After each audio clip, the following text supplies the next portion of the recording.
Čo robiť, ak nám nekúri radiátor?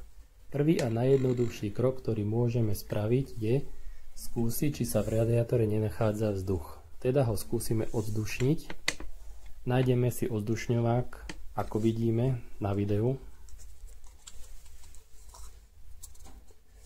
Kľúčikom na odzdušňovanie radiátorov ho povolíme, alebo môžeme použiť klasický plochý šroubovák. Ak nám z radiátora ide súvislé voda, teda žiadny vzduch tam nebol a radiátor aj tak nekúri, problém bude pravdepodobne na druhej strane, v tomto termoventile, v ktorom sa nachádza ihla, ktorá otvára a zatvára radiátor. Demontujeme si termoventil nasledovne, že ho otvoríme na 5, aby nám to išlo ľahko. Odšroubujeme zadnú maticu. Demontáž termoventilov sa líši na základe vášho výrobcu, ale podstata je takmer taká istá. Na termoventile sa nachádza táto stredová ihla, ktorú vidíme presne v strede termoventilu. Ja vám to zameriam.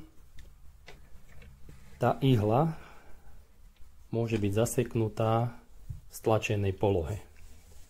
Preto nejakým predmetom, či už je to ceruska, alebo nejaký šroubovák, alebo nejaké kliešte, vyskúšame funkčnosť stredovej ihly.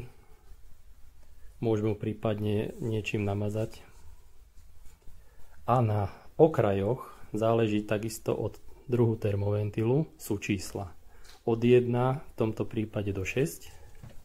Každé číslo predstavuje prietok termoventilu. Ak vám radiátor kúri slabo a máte nastavený na 3, plôžkou vyznačenou na termoventile nastavíte väčšie číslo a namontujeme naspäť termohlavicu.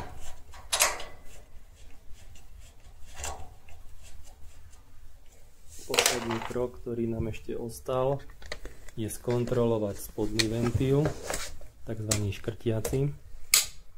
Odšroubujeme vrchnú krytku